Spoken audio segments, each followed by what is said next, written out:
Silakan. Pastor Liu, Ya. silahkan. Ya, mari kita sama-sama berdoa sebelum kita baca firman Tuhan, mendengar firman Tuhan. Bapa di dalam surga, terima kasih ya Tuhan, pada pagi hari ini kami boleh berkumpul bersama ya Tuhan, untuk senior lansia ya Tuhan, untuk kami boleh memuji Engkau, kami boleh membaca firman-Mu, kami boleh mendengar firman-Mu. Bapa, kami mengucap syukur karena Engkau adalah Allah kami, Bapa kami, sahabat kami yang setia Tuhan, yang tidak pernah meninggalkan kami Tuhan. Walau orang lain boleh meninggalkan kami, tapi Engkau tetap menyertai kami, menjadi sahabat kami. Bapa, terima kasih akan penyertaan Engkau setiap hari, setiap pagi Tuhan, dan selalu berkat-Mu selalu baru.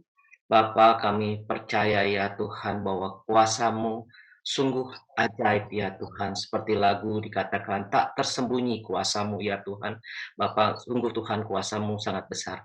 Terima kasih ya Tuhan, kami mau mengikut Engkau, kami mau mengiringi Engkau Tuhan, biarlah kami boleh semakin kecil, tapi Engkau semakin besar ya Tuhan. Terima kasih untuk lagu-lagu yang tadi sudah kami dengar, biarlah kami boleh masukkan, camkan, renungkan lagu-lagu itu ya Tuhan, yang juga merupakan firman-Mu yang hidup. Bapa, mari Bapa, kami mau membuka hati kami, lembutkan hati kami, biar kami boleh mendengar suara-Mu. Kami mau serahkan Tuhan, waktu ini hanya di dalam nama Tuhan Yesus kami berdoa. Amin. Ya, selamat pagi. Selamat tahun 2023, ini Zoom yang pertama di Januari ya, dan juga Kyung Hee, sini yang ya, puji Tuhan. Pada pagi ini saya akan kita akan merenungkan baca Yohanes 3 ayat 22 sampai 36. Saya nggak tahu apakah semua sudah baca perikop ini, tapi saya mau ajak semua sama-sama membaca lagi ya. Yang sudah baca diingatkan, yang belum baca kita baca. Cukup panjang, lihatnya ada 14, tapi mari kita baca satu-satu. Mungkin bisa baca, jadi nggak usah buka Alkitab. Saya sudah ada di slide ini, jadi satu orang mungkin bisa baca satu ayat, karena cukup ada 14, jadi bisa giliran, semua bisa memperhatikan. Silakan. Yohanes 3, ayat ke-22. Sesudah itu, Yesus pergi dengan muridnya ke tanah Yudea, dan ia diam di sana bersama-sama mereka dan membaptis. Akan tetapi Yohanes pun membaptis juga di Ainon, dekat salib, sebab di situ banyak air dan orang-orang datang ke situ untuk dibaptis. Sebab pada waktu itu Yohanes belum dimasukkan ke dalam penjara. Maka timbullah perselisihan di antara murid-murid Yohanes dengan seorang Yahudi tentang penyucian. Lalu mereka datang kepada Yohanes dan berkata kepadanya, Rabi, orang yang bersama dengan engkau di seberang sungai Yordan dan yang tentang dia engkau telah memberi kesaksian, dia membaptis juga dan semua orang pergi kepadanya. Jawab Yohanes, tidak ada seorang pun yang dapat mengambil sesuatu bagi dirinya kalau tidak dikaruniakan kepadanya dari sorga. Kamu sendiri dapat memberi kesaksian bahwa aku telah berkata, aku bukan Mesias, tetapi aku diutus untuk mendahuluinya. Yang empunya mempelai perempuan, ialah mempelai laki-laki. Tetapi sahabat mempelai laki-laki yang berdiri dekat dia dan yang mendengarkannya sangat bersukacita mendengarkan suara mempelai laki-laki itu. Itulah sukacitaku, dan sekarang sukacitaku itu penuh. Ia harus makin besar, tetapi aku harus makin kecil. Siapa yang datang dari atas adalah di atas semuanya. Siapa yang berasal dari bumi termasuk pada bumi. Dan kata-kata dalam bahasa bumi. Siapa yang datang dari surga adalah di atas semuanya. Ia memberi kesaksian tentang apa yang dilihatnya dan yang didengarnya. Tetapi tak seorang pun yang menerima kesaksiannya itu. Siapa yang menerima kesaksiannya itu mengaku bahwa Allah adalah benar. Sebab siapa yang diutus Allah, dialah yang menyampaikan firman Allah, karena Allah mengaruniakan rohnya dengan tidak terbatas. Melainkan apa? Tetap mengasihi. Ya, siapa yang mengasihi Allah dan telah menyerahkan segala sesuatu kepadanya. Barang siapa percaya kepada Anak, ia beroleh hidup yang kekal. Tetapi barang siapa tidak taat kepada anak, ia tidak akan melihat hidup, melainkan berkat Allah tetap ada di atasnya. Terima kasih, kita sudah baca perikopnya tadi, kesaksian Yohanes tentang Yesus. Tadi kita awal-awal sudah membaca. Masih ingat nggak tempatnya di mana Yohanes membaptis? Ainon ya, Ainon dekat Salim. Dekat Salim. Ya, itu kalau mau mau dilihat di sini, itu Ainon itu adanya di sini. Bentar. Nah, kita lihat ya. Itu kalau Salim Ainon itu ada yang saya kasih bundar merah itu. Atas kota Salim itu ada Danau Galilea, dan di bawah kota Salim Ainon itu ada Dead Sea. Jadi orang yang pernah ke Israel pernah mungkin ke Dead Sea atau ke Danau Galilea, dan itu Sungai Yordan itu dekat lingkaran merah itu ada kayak serabut ya, warnanya biru. Nah itu Sungai Yordan atau biru ya, benar biru itu yang namanya Sungai Yordan ya. Di situ Yohanes membaptis di situ. Dan kalau kita ini saya ambil petanya itu map dari perjalanan Tuhan Yesus ke Yerusalem. Jadi waktu kalau kita baca di Yohanes 2 itu itu Tuhan Yesus ada dia di Kapernaum, Galilea, terus dia berjalan dari atas tuh ya ke Yerusalem. Kalau kita lihat ada garis panah yang garis merah tuh ke Yerusalem yang di bawah. Nah, dia di situ Yerusalem. Nah, pada cerita Yohanes 3 ini sebelum saya masuk ke dalam cerita ini, kisah ini ya, Yohanes 3 ayat 22 sampai 36, itu di Yohanes 3 ayat 1 itu adalah cerita kisah Tuhan Yesus bicara dengan Nikodemus. Nah, bicaranya itu di Yerusalem. Nah, pada dekat Yudea ya. Nah, kemudian perikop yang kita baca tadi itu lokasinya ada di Salim, di Ainon. Jadi saya tutup dulu di sini, saya stop dulu. Nah, itu awalnya ya. Dan dari situ juga tadi kita baca bahwa Yohanes membaptis di Ainon itu di Sungai Yordan. Dan juga Tuhan Yesus juga di situ di ayat yang ke-22 ya. Kenapa di Ainon? Karena banyak air katanya di ayat 23. Dan juga Yesus juga membaptis dekat situ juga, dekat Yerusalem, dekat Sungai Yordan. Kan Sungai Yordan panjang tuh tadi kita lihat serabutnya warna biru ya garisnya ya dari ujung ke ujung. Tuhan Yesus juga baptis di situ. Nah, dua-duanya di Sungai Yordan. Dan di sini tadi juga diceritakan di awal-awal bahwa Yohanes Pembaptis sebelum dimasukkan ke penjara.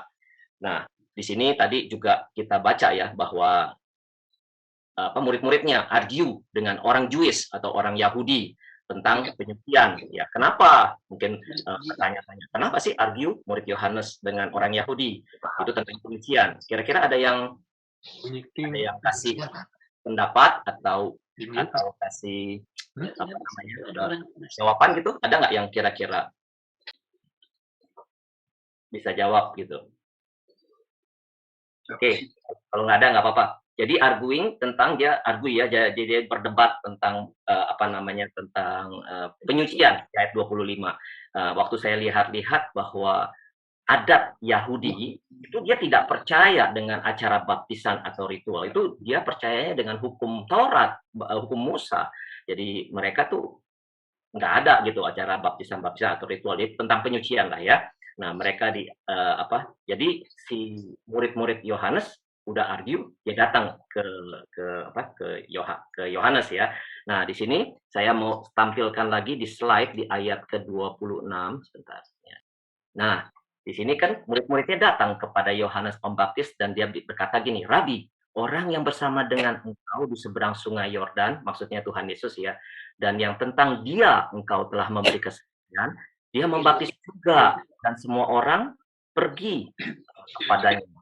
Nah, di sini si murid-muridnya melihat sepertinya tuh ada kompetitor ya dalam baptisan, karena dia yang tadi dia berdebat atau dia arguing dengan orang Jewish, dia juga merasa kelompok dia hebat bahwa ini loh guru saya si Yohanes bisa membaptis, banyak orang yang bertobat, dan kemudian dia datang yang di dalam ayat ini juga murid-muridnya bertanya kepada Yohanes Pembaptis juga dengan suatu alasan bahwa dia tuh Yohanes Pembaptis sebetulnya lebih hebat dong daripada Tuhan Yesus, karena Yohanes Pembaptis yang baptis Yesus ya. Jadi dia merasa wah guru saya hebat ya. Itulah pengertian orang dunia sometimes menunjukkan kelompok saya ini paling hebat.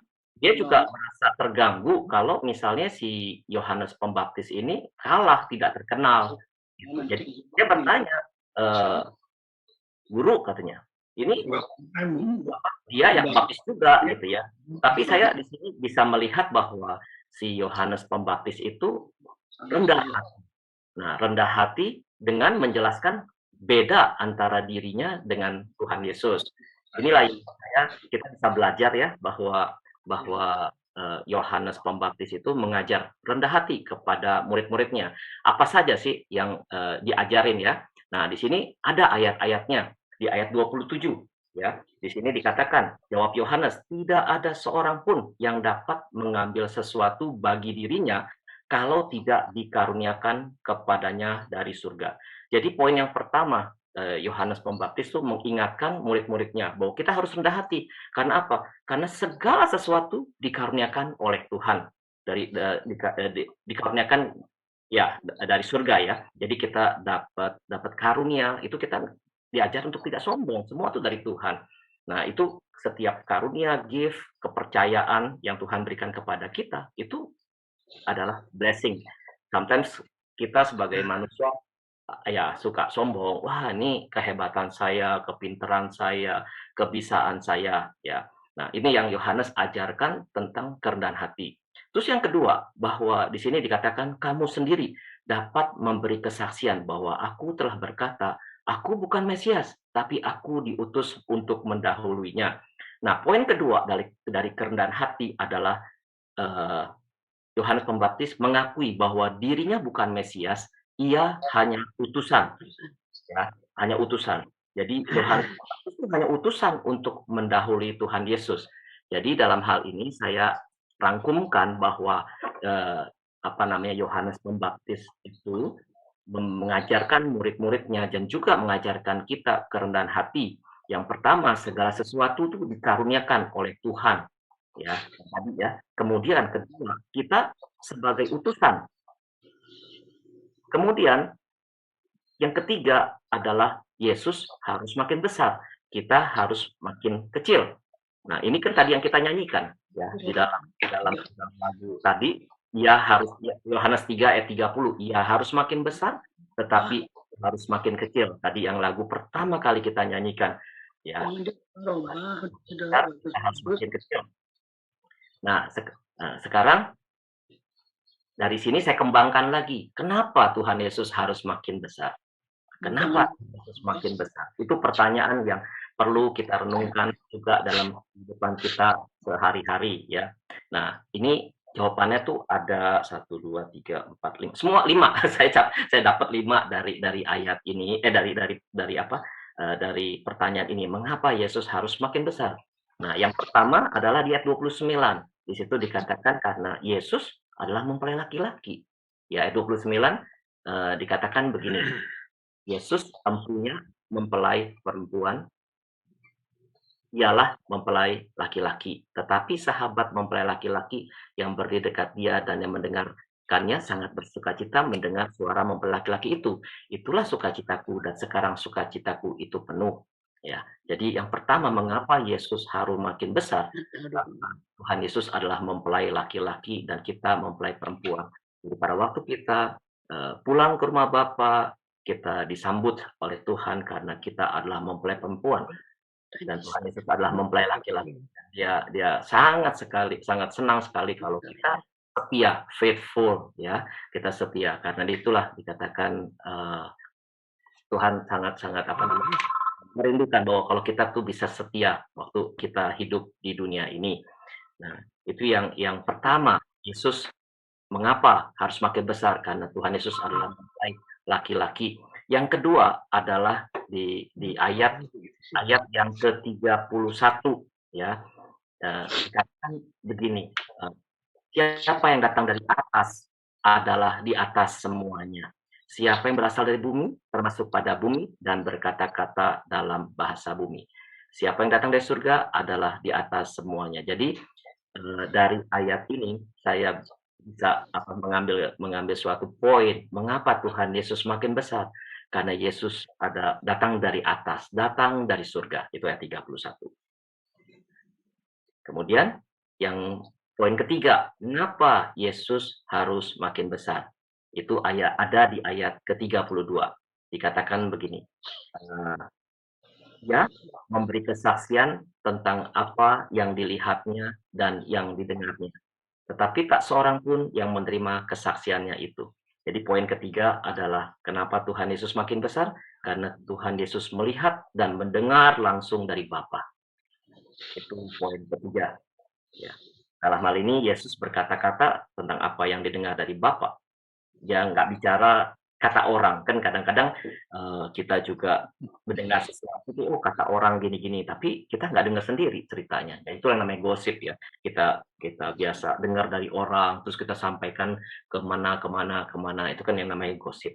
Tapi kalau kita mau make sure, kita tanya, misalnya saya tanya sama Siska, benar nggak begini-begini? Jadi kita sure bahwa informasi itu nggak salah.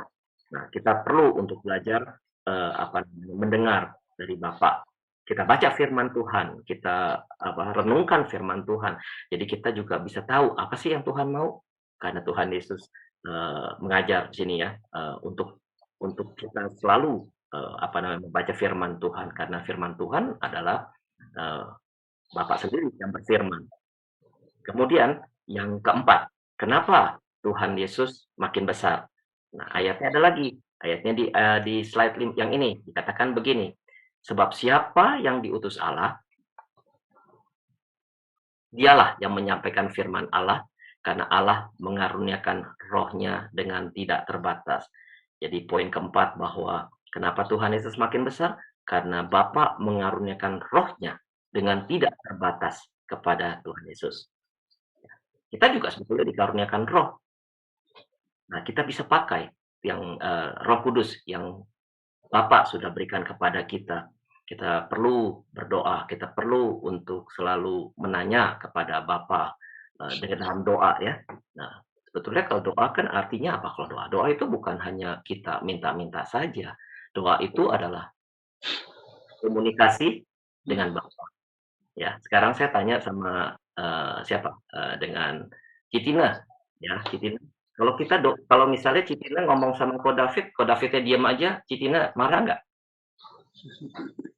Kadang-kadang ya marah dong, kok nggak didengerin.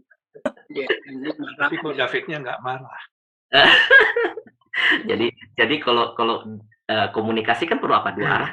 Ya, Nah, ya. Itu doa juga dua arah. Doa tuh bukan satu arah. Jadi kalau doa tuh, oh Tuhan gini, amin. Enggak. Doa Tuhan dengar. Nah, sekarang Tuhan mau jawab, kita udah amin dulu, kita udah tidur dulu, kita udah kemana dulu. Padahal Tuhan mau bicara. Nah, kita bisa nggak kita diam sebentar, kita tenang. Karena waktu kita tenang itu dalam kita berdoa, Tuhan kasih something, jawaban. Tinggal kita tuh peace gitu ya. Nah, kalau kita udah enggak tenang dalam waktu kita berdoa, kita mau melakukan satu, kayaknya ada gimana ya dalam hati kita tuh kayaknya nggak sejahtera. Nah, itu berarti Roh Kudus yang ingetin kita gitu. Jangan lakukan. Ya, misalnya kita mau mencuri sesuatu, Tuhan udah saya tuh mau mencuri sesuatu, hati saya tuh nggak sejahtera. Karena tergantung kitanya. Kita ada choice. Kita mau ngambil nggak barang itu? Atau kita nggak mau ngambil? Nah, Tuhan udah tegur dalam hati kita. Ya, jangan lakukan. Tapi choice-nya kita. Bukan Tuhan, choice-nya kita. Kita mau ngambil atau enggak. Jadi kalau kita ngambil, ya udah. Kita sudah Tuhan udah tegur, kita nggak ikutin gitu loh. Ya, kita juga merasakan ya kalau kita punya anak atau kita punya siapa gitu kita kasih tahu terus nggak didengerin apa marah kan ya kita sebagai orang tua. Demikian juga Tuhan, tapi Tuhan sayang, dia tidak marah, dia kasih choice. Itulah yang kita perlu belajar untuk selalu waktu kita minta, kita coba diam dulu, tanya Tuhan apakah ada peace dalam hati kita. Yaitu gunanya kita ada Roh Kudus dalam hati kita, sehingga waktu kita berdoa Tuhan jawab. Simple ya. Kita dalam doa juga bukan hanya minta-minta, kita juga bisa kasih tahu Tuhan, saya naik jabatan misalnya. Tuhan, saya mau tidur. Tuhan, anak saya nih, aduh Tuhan gimana ya? Anak saya ini lari dari rumah misalnya. Tuhan, ini suami saya begini misalnya. Kita ngomong aja sama Tuhan kayak kita sharing sama Tuhan apa dalam hati kita, ya kita sharing. Kan tadi kita sudah nyanyikan bahwa Yesus adalah sahabat yang sejati. Jadi tuh, waduh, saya kalau dengar lagu tadi senang ya. Yesus tuh sahabat kita yang kita bisa ajak ngomong, ya kita bisa mencurahkan hati kita. Dia tidak pernah meninggalkan kita. Ya, walaupun kita sakit, dia menemani kita. Ya, orang bisa meninggalkan kita, tapi Tuhan Yesus tidak pernah meninggalkan kita. Dia adalah sahabat yang sejati. Nah, kemudian itu ya, jadi yang tadi mengapa Yesus harus makin besar, karena kita mengalirkan rohnya dengan tidak terbatas kepada Tuhan Yesus. Kemudian yang kelima adalah Yesus adalah ahli waris kerajaan Allah. Itu ada di ayat ke-35. Di situ dikatakan Bapa mengasihi anak dan telah menyerahkan segala sesuatu kepadanya. Jadi segala sesuatu itu warisan. Jadi Tuhan Yesus diberikan warisan oleh Bapa. Jadi kerajaan Allah Bapa kepada Yesus sebagai pewaris tunggal. Karenanya Tuhan Yesus harus lebih tinggi, kita harus makin kecil ya. Jadi ada 5 tadi ya, saya nggak buat sama poin-poinnya, tapi 5 adalah Yesus mempelai laki-laki yang pertama. Yang kedua, Yesus datang dari surga. Yang ketiga, Yesus melihat dan mendengar langsung dari Bapa. Yang keempat adalah Bapa mengaruniakan rohnya dengan tidak terbatas. Yang kelima adalah Yesus adalah ahli waris kerajaan Allah. Ya, jadi dari semua perikop ini, itu puncaknya itu adalah di ayat ke-36. Dikatakan begini, barang siapa percaya kepada anak, ia beroleh hidup yang kekal. Tetapi barang siapa tidak taat kepada anak, ia tidak akan melihat hidup, melainkan murka Allah tetap ada di atasnya. Ini ayat yang terakhir ya, Yohanes 3 ayat 36. Jadi kalau kita percaya kepada Yesus, ia beroleh hidup yang kekal. Ini saya bandingkan dengan Yohanes 3 ayat 16. Itu percakapan Tuhan Yesus dengan Nikodemus ya. Dia bilang begini, karena begitu besar kasih Allah akan dunia ini, sehingga ia telah mengaruniakan anaknya yang tunggal, supaya setiap orang yang percaya kepadanya tidak binasa, melainkan beroleh hidup yang kekal. Ini ayat match. Jadi orang yang percaya kepada Yesus beroleh hidup yang kekal. Bisa bayangkan nggak? Ayat 16 ini, Om Alwin, di sini ceritanya Yesus bicara sama siapa? Yohanes 3 ayat 16. Ingat? Saya di depan murid-muridnya. Bukan, ini sama siapa? Coba ada yang bisa ini? Nikodemus. Iya. Justru waktu saya baca ya, ini ayat 16 kan match sama yang 36 ya. Iya, sama. Dua kejadian yang berbeda. Yang pertama, yang ayat 16 ini, Tuhan Yesus ngomong sama Nikodemus, ya kan? Tapi ayat 36, Yohanes Pembaptis ngomong dengan murid-muridnya. Ya, itulah saya lihat, wah, ini luar biasa. Ya, luar biasa karena apa? Ini sesuatu 2 event yang berbeda, 2 orang yang berbeda, tetapi intinya sama. Puncaknya di sini. Puncaknya tuh jadi barang siapa percaya kepada anak ya Tuhan Yesus, ia beroleh hidup yang kekal. Ya, jadi di sini kalau saya boleh menyimpulkan bahwa kita orang yang sudah percaya kepada Tuhan Yesus, kita mendapat keyakinan bahwa kita beroleh hidup yang kekal. Jadi kita diajar oleh Yohanes Pembaptis untuk bersaksi. Di mana kita berada, kapan saja kita berada, bersaksi. Ya, seperti perikop judul perikop ini kan adalah kesaksian Yohanes Pembaptis tentang Yesus. Jadi kita diajar di dalam perikop ini, mari kita bersaksi. Mari kita bersaksi. Kepada siapa saja? Di mana saja, kita di rumah, di tempat kerja, kepada teman-teman, mari kita bersaksi. Dan teladan yang Yohanes Pembaptis ajarkan adalah rendah hati. Rendah hati.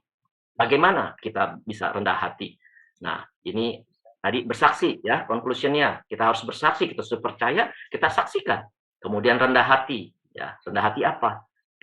Segala sesuatu itu sudah dikaruniakan oleh Tuhan. Tadi Tuhan Yohanes Pembaptis ya. Jadi kita tidak perlu sombong. Kita dalam bersaksi itu kita perlu rendah hati. Karena sombong pun Tuhan tidak suka dengan orang sombong. Apalagi juga orang-orang juga kalau ngelihat, wah sombong ya, ini sombong ya, kita nggak mau dekat. Nah, makanya kita bersaksi kita perlu rendah hati.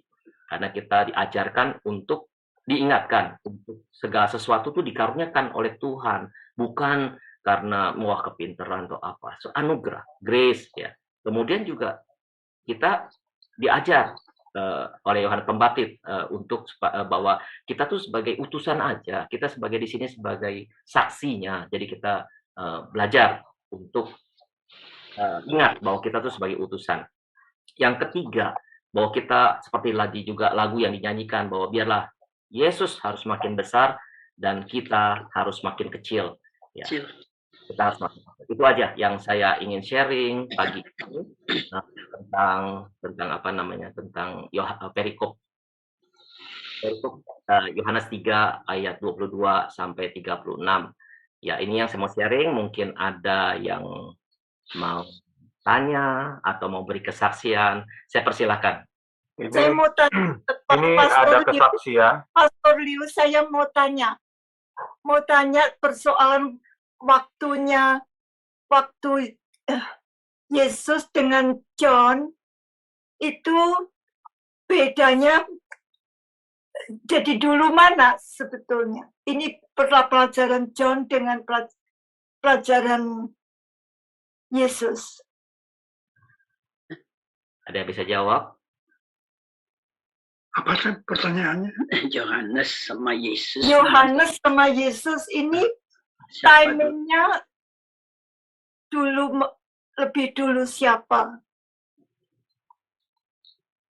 Maksudnya dalam pelayanan atau jadi saya mendengar dulu itu di mana ayat ada yang bilang sesudah John Yesus tahu bahwa kalau John sudah dibunuh, kemudian Yesus pergi dari Nazaret ke Kapernaum menuju ke Galilee. Terus mengajarkan macam-macam di situ.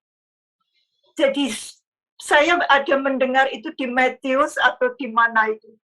Jadi Yesus sudah mendengar John dibunuh, John meninggal, kemudian Yesus dari daerah Nazaret pergi ke Galilee, Kapernaum, mengajar, menyembuhkan segala macam Yesus. Tapi John memangnya sebelumnya sudah bilang bahwa dia hanya pengantar Yesus. Jadi sebetulnya John lebih dulu. Yeah. Saya mau tanya saja ini. Saya banyak lupa dengar begitu. Saya banyak lupa. Bagus sekali kalau kita membaca Alkitab itu, kalau kita tahu urutan ceritanya atau sejarahnya. Bagus kalau dengan pertanyaan begitu. Jadi kita melihat bahwa Yohanes Pembaptis itu yang membuka jalan sebelum Tuhan Yesus melayani.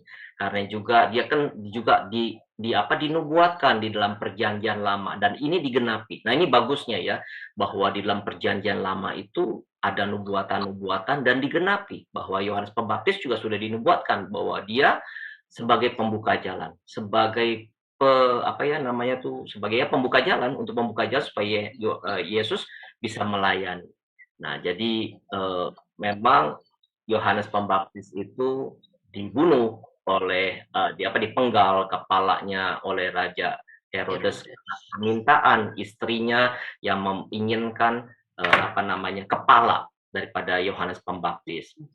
Tetapi Ya itu yang saya nggak tahu apakah itu menjawab bahwa Yohanes Pembaptis itu memang lebih dulu daripada Tuhan Yesus untuk melayani. Ya, jadi dia membuka jalan, kemudian dilanjutkan oleh Tuhan Yesus. Saya nggak tahu apakah itu menjawab ataukah tidak gitu. Ya. Bagus sih. Ya, ingat mungkin ngomong bantuin. Ya, kan kita bisa lihat dengan jelas ya. John itu udah mulai mengabarkan kerajaan Allah sudah dekat, lantas dia sudah mulai membaptis, lagi tengah-tengah membaptis itu Yesus datang. Dan Yesus tuh mulai mengajar sesudah dia dibaptis dan sesudah dia ke padang gurun 40 hari berpuasa, itu Yesus baru mulai pelayanannya. Jadi jelas sekali emang John lebih dulu, tapi sesudah Yesus mulai, dia tambah lama, tambah kecil lah itu yang saya lihat. Jadi itu jelas sekali bahwa emang John yang membaptis Yesus kan, dan Yesus mulai pelayanannya sesudah dia dibaptis dan sesudah dia berpuasa. Ya. Gimana? Ya, benar. Pokoknya saya percaya dua-duanya, tapi Yesus yang jelas dijelaskan Pastor Liu bahwa Yesus langsung dari Tuhan, dari atas. Oh ya.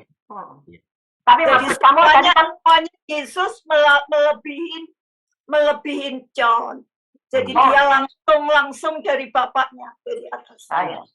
Yang saya terangin tadi cuma pelayanan Yesus di dunia, mana lebih dulu. Tapi tentang kuasa Yesus, ya kemana-mana jauh yang tadi Pastor Yu bilang. Emang Yesus anak Allah.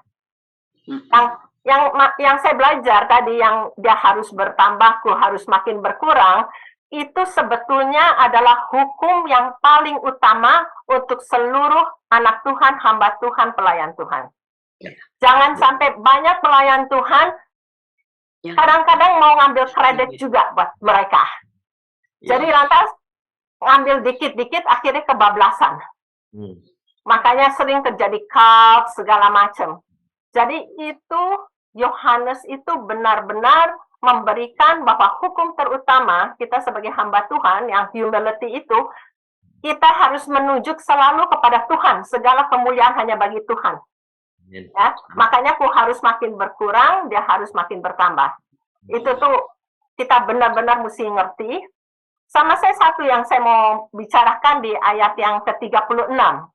Ini kan dikatakan ya, bahwa barang siapa percaya kepada anak, ia beroleh hidup yang kekal. Tapi terusannya, tetapi barang siapa tidak, bukan bilang tidak percaya, tapi dibilang barang siapa tidak taat kepada anak, ia tidak akan melihat hidup, melainkan murka Allah tetap ada di atasnya. Ya, kalian nangkep nggak itu waktu baca itu? Yang pertama dibilang siapa percaya melihat hidup yang kekal, tapi siapa bukan yang tidak percaya, enggak. Siapa yang tidak taat.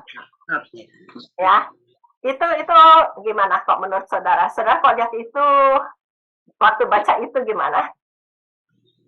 Convicted, melihat hidup. Iya, betul. Gimana? Ya, ada orang yang percaya kepada Tuhan Yesus tapi tidak melakukan apa yang menjadi ajaran Kristus. Jadi tidak mengikuti apa yang diajarkan oleh Kristus, which is humility and so on and so on. Jadi, yes, you can be a believer, but you are not a follower. You are a believer, but not a follower. Because a follower should walk the walk and talk the talk. Jadi yang saya lihat di sini bahwa percaya dalam kamus Alkitab, ya itu bukan yang tadi Tina bilang. Oh ya saya percaya. Ada lagi di salah satu buku yang dikatakan itu Kristen yang deism. Jadi percaya, oh ya ajaran Yesus bagus, oh ya apa semua, tapi tidak menempatkan Yesus sebagai Allah, sebagai Tuhan, dan mempunyai otoriti dalam kehidupannya. Makanya sering hamba-hamba Tuhan kan ngajarin di Roma 10 ayat 10 bahwa kita harus menempatkan Yesus nggak cuma sebagai juru selamat, tetapi sebagai Tuhan.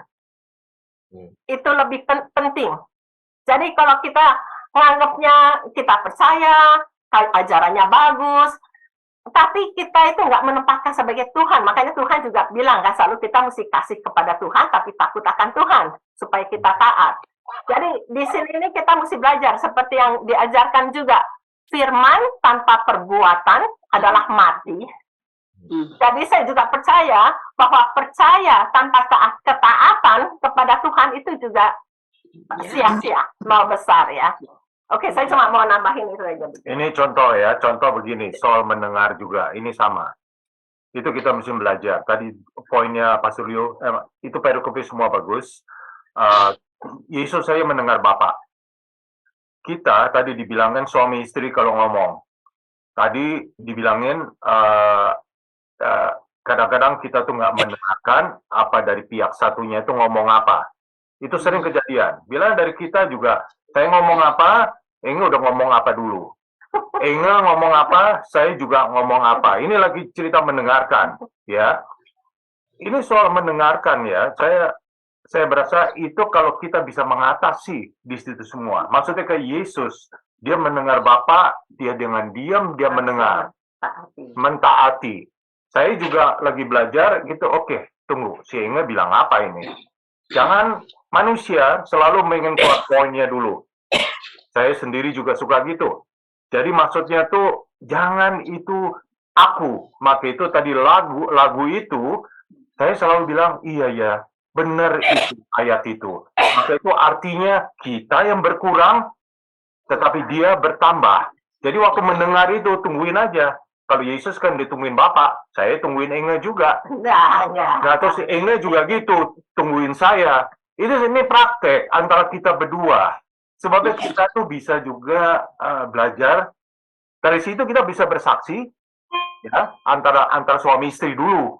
Nanti baru sama orang luar. Baru sama Tuhan. Ya oke. Ya. Bersaksi untuk Tuhan. Tapi kalau saya ngomong Pastor Liu, pasti saya juga jaga-jaga. Gitu. Atau ngomong sama saudara semua, saya jaga-jaga.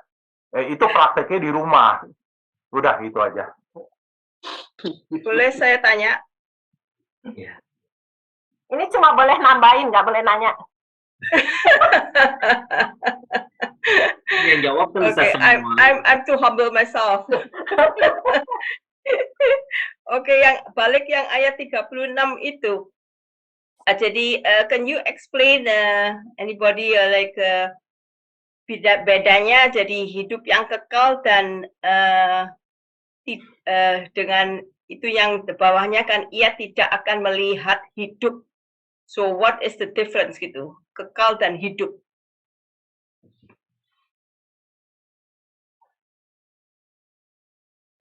Yang lain mungkin yang bisa kasih jawaban, mungkin yang lain silakan, nggak usah malu-malu, kita di sini kan sharing ya, diskusi Ya, oleh hidup yang kekal, tapi barang siapa yang tidak taat kepada anak, ya tidak akan melihat hidup, ya, melainkan murka Allah tetap ada di atasnya.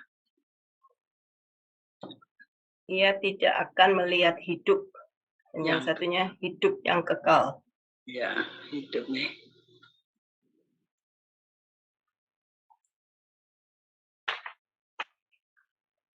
Hidup mungkin di sini itu bukan apa maksudnya tuh hidup yang kekal atau hidup yang kekal kan ya kita hidup, kita mengerti, kita bisa melihat. Jadi misalnya kita kan kalau kita tidak menerima Tuhan Yesus kan mati kan spirit kita, tapi kita hidup gitu loh.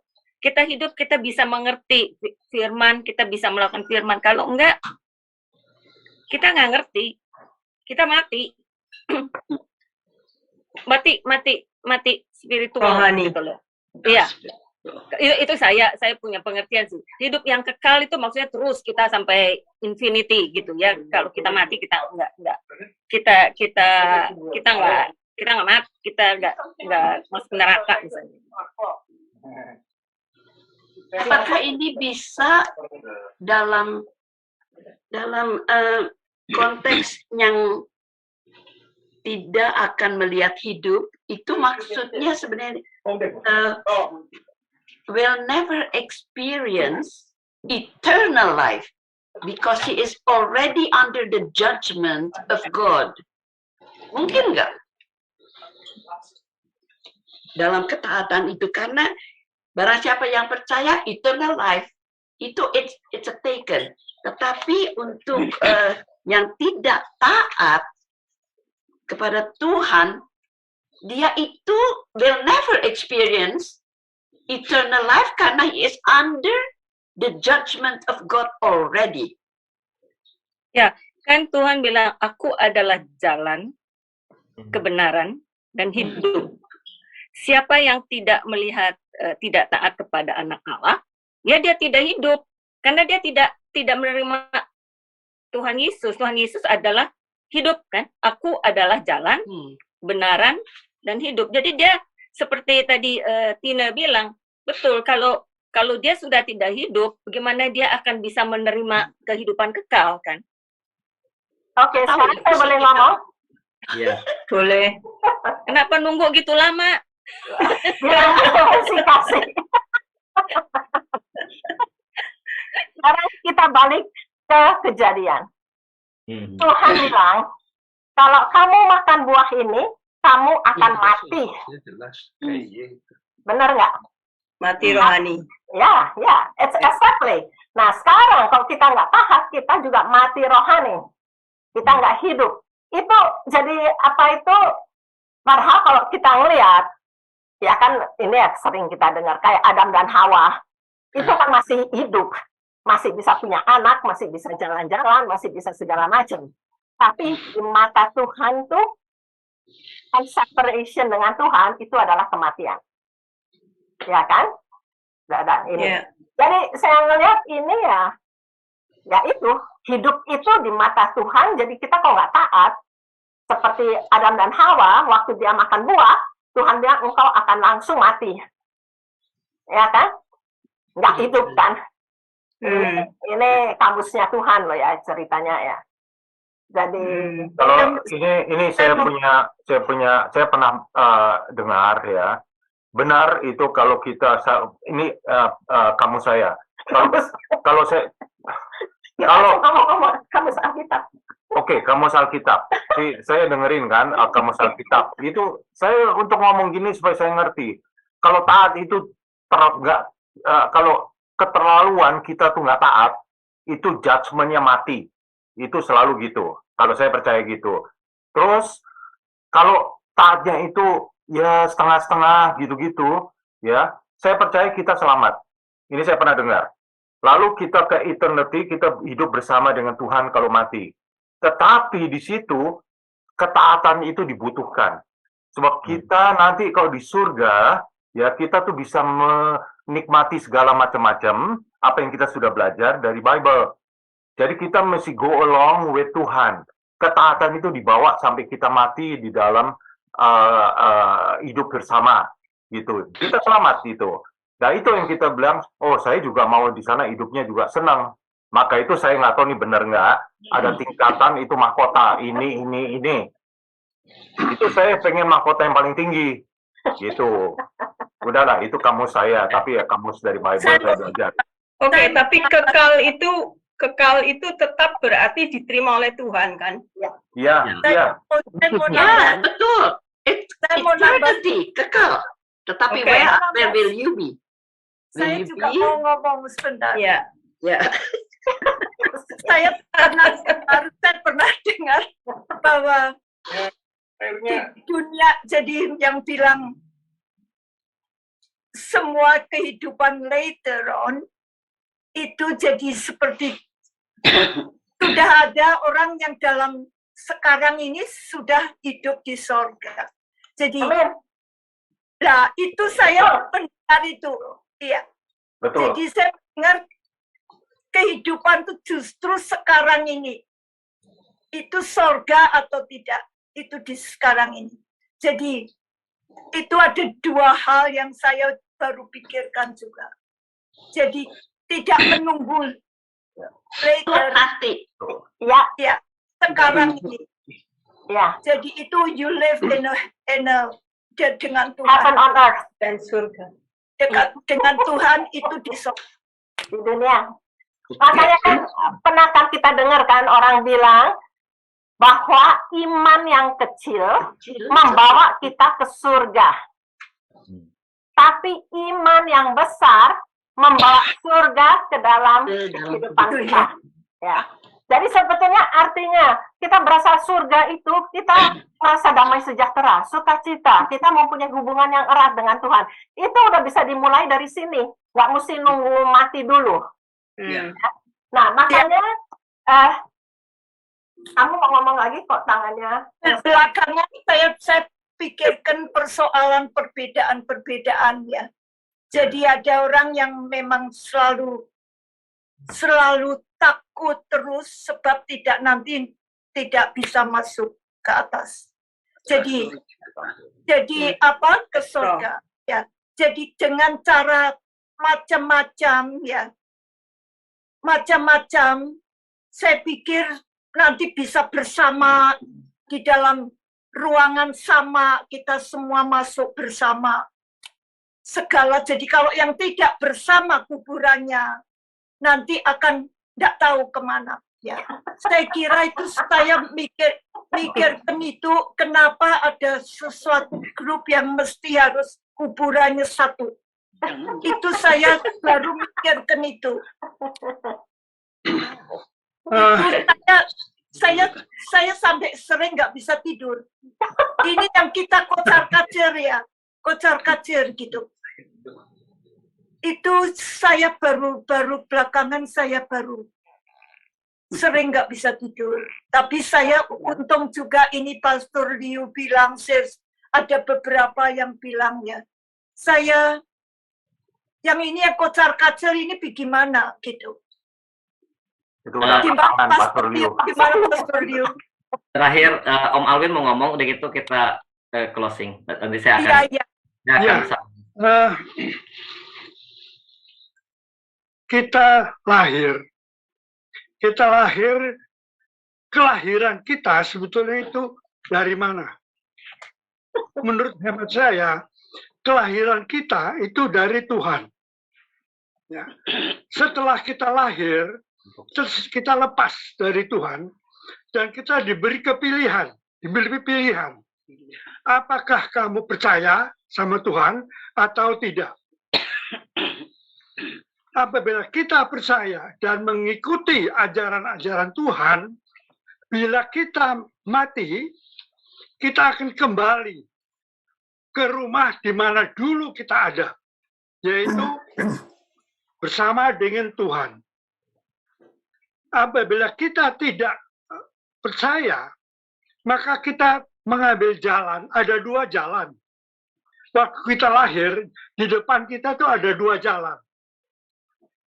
Satu adalah jalan Tuhan, kedua adalah jalan maut. Dan pada saat kita lahir, kita tuh diberi kebebasan total. Where are you going? Apakah you mau ambil jalan Tuhan, maka kamu akan selamat. Dan kamu akan kumpul dengan Tuhan. Tapi apabila kamu tidak percaya, kamu ambil jalan, misalkan jalan ke kiri. Jalan ke kiri, itu akan menuju yang disebut maut. Karena there is nothing there. You don't know what is over there. Kita hanya tahu dalam Bible, kalau kamu mengambil jalan, misalkan jalan yang lain, kamu akan masuk ke hell. Tapi kalau kamu mengambil jalan Tuhan, kamu akan masuk ke kerajaan surga. Now is up to you. Tuhan hanya kamu lahir itu dari Tuhan, plek, dan kamu tumbuh menjadi semakin lama kamu semakin dewasa, semakin lama semakin kamu punya pilihan. Tapi dalam pilihan ini hanya ada dua kategori yang besar, yang kecil-kecil mungkin banyak ya, tapi dua. Apakah kamu mengambil jalan Tuhan atau kamu ambil jalan neraka? Nah, di dalam Bible diceritakan kalau kamu ambil jalan kanan, kamu akan tiba di surga. Kamu tidak mau mengambil jalan ke kanan, kamu ambil jalan ke kiri, kamu akan masuk ke neraka. And what is hell? And what is neraka? Hell adalah kamu hidup sama neraka kan ke himel, ke ya, Surga. himel, ngerti jalan ke kanan, kamu ikuti ajaran Tuhan, kamu akan ke surga. Kalau kamu tidak, kamu ambil jalan ke kiri, kamu ambil ke neraka.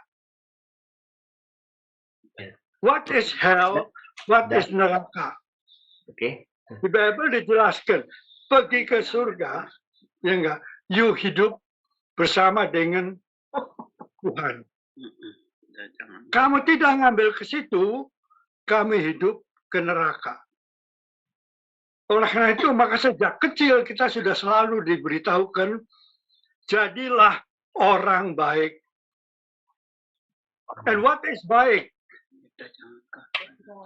Ya kan, kecil, kita sudah diajarkan. Kamu jangan nakal, nakal akan dipecut, misalkan ya enggak. Kamu baik, ya disayang sama orang tua. Kamu sekolah, sama diambil dua pilihan. Apakah kamu sekolah belajar, maka akan menjadi sesuatu. Kamu tidak mau belajar, kamu akan hidupnya susah. Sudah Om Amrin? Sudah? Ya, itu pendek aja. Oke, ya. Jadi terima kasih untuk pertanyaan-pertanyaan, untuk jawab, untuk sharing. Kita sama-sama belajar di sini. Memang pertanyaan yang tentang itu bisa luas sekali. Mau dibahas sampai sore, malam juga nggak selesai. Ya.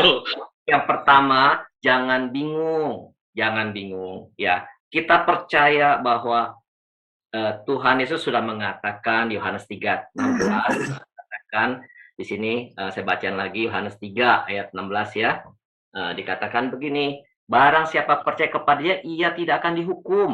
Barang siapa tidak percaya, ia telah berada di bawah hukuman, sebab ia tidak percaya dalam nama Anak Tunggal Allah. Ayat 18, sorry, itu ayat 18, ayat 16 begini. Karena begitu besar kasih Allah akan dunia ini, sehingga ia telah menganugerahkan Anak Tunggal, supaya setiap orang yang percaya kepadanya tidak binasa, melainkan beroleh hidup yang kekal. Itu juga ayat 36 kan sama. Dan itu juga kita lihat di dalam Roma 10 ayat 10 dikatakan begini, karena dengan hati orang percaya dan dibenarkan, dan dengan mulut orang mengaku dan diselamatkan. Ya, jadi nggak usah bingung, kita sudah percaya, udah kita pegang itu dengan iman. Itu yang pertama. Ya, tapi yang kedua, sudah percaya, sudah mengatakan Yesus sebagai juru selamat Tuhan, kita jangan enak-enakan, oh kita sudah masuk surga, kita boleh buat dosa. Ya nggak begitu. Itu artinya license to sin. Jadi wah, kita sudah masuk surga nih. Kita mau ke main perempuan, kita ke minum alkohol atau apa segala macam gitu ya, hal-hal yang menyakitkan Tuhan. Ya nggak bisa begitu. Kita perlu obey tadi yang seperti Kostif bilang. Kita perlu taat. Setelah kita udah kenal Tuhan, itu kita perlu taat. Dan kalau misal kita jatuh dalam dosa, ya kata gangguan, karena kita hidup di dalam dunia ini, Tuhan Yesus saja dicobai. Ya, kita juga di dunia dicobai, tetapi Kalau kita jatuh, kita bangun lagi. Kita nggak perlu takut. Kita perlu minta ampun sama Tuhan, tapi kita percaya bahwa kita dapat hidup yang kekal. Dan itulah kita perlu bersaksi. Ya, jangan takut, jangan bingung, karena kalau kita bahas di sini, setiap orang punya apa istilahnya spiritualnya kan beda. Ada orang yang baru kenal Tuhan, ada yang udah lama kenal Tuhan. Ya jangan bikin bingung. Kita percaya dalam firman Tuhan yang Yohanes 3 ayat 16. Kita pegang itu dulu. Dalam perjalanan kita berdoa, kita dekatkan dengan Tuhan. Ada yang salah, kita minta ampun. Jadi kita jangan lari. Kalau kita udah buat dosa, kita lari dari Tuhan. Enggak. Tuhan sayang sama kita. Dikatakan Tuhan adalah sobat yang setia, Tuhan adalah Bapa yang setia. Kita pegang itu. Jangan takut. Yang bikin takut itu adalah iblis. Mengkonfront kita, mengkondem. Aku lagi Bible study, nanti aku call kamu ya. Kita tuh ditakut-takutin. Kamu buat dosa, nggak masuk hidup yang kekal. Kamu gini, begini. Itu yang dibikin kita. Kita tidak perlu fear. Sebaliknya, kita harus ada faith, gitu ya. Oke, kita tutup. Kita udah jam 12.18. Kita doa ya. Bapa di dalam surga, terima kasih untuk pertemuan siang ini. Terima kasih Tuhan bahwa kami boleh belajar lagi firman-Mu, kami boleh merenungkan firman-Mu Bapa, biar kami boleh sehari lepas sehari kami boleh dekat dengan Engkau, kami boleh diajar untuk menyaksikan kasih setiamu ya Tuhan. Ajar kami untuk humble ya Tuhan, tidak sombong, karena Engkau membenci kesombongan Tuhan. Ajar kami Tuhan, karena kami perlu Engkau. Bapa, Engkau adalah sahabat kami, Engkau yang tidak pernah meninggalkan kami Tuhan. Engkau ingin selalu kami menjadi mempelai-Mu Tuhan. Engkau tidak jahat, Engkau tidak murka Tuhan. Kalau kami Tuhan jatuh Tuhan, Bapa, Engkau tegur kami Tuhan, sehingga kami dengan kerendahan hati mau datang kembali kepada Engkau Tuhan. Bapa, kami percaya Tuhan, Engkau Allah yang baik, Engkau Allah yang mengasihi kami Tuhan. Terima kasih Bapa atas privilege kami boleh ditebus, kami boleh bebas dari dosa. Bahkan lebih dari itu Tuhan, kami boleh menjadi anak-Mu yang dikasihi. Terima kasih Bapa untuk janji-Mu. Kami pegang itu Bapa. Dan terima kasih untuk firman-Mu, terima kasih untuk Roh-Mu yang kudus, terima kasih untuk kasih-Mu Tuhan yang selalu baru setiap hari. Terima kasih Bapa, biar kami boleh senantiasa bersekutu dengan Engkau Tuhan. Terima kasih untuk grup ini Tuhan. Bapak, Engkau bless anak-anak-Mu yang ada di sini Tuhan. Kami tahu Tuhan, kami mungkin ada persoalan dalam keluarga, dalam kesehatan, tapi kami mau menyerahkan semuanya kepada Engkau Tuhan, karena Engkau Allah yang mengetahui kami. Engkau yang senantiasa memberikan peace kepada kami Tuhan. Bapak, kami mau serahkan Tuhan segala kekhawatiran, segala kekecewaan, ketakutan kami kepada Engkau, karena Engkau yang menjawab doa-doa kami. Terima kasih Bapak. Hanya di dalam nama Tuhan Yesus kami berdoa. Amin. Amen.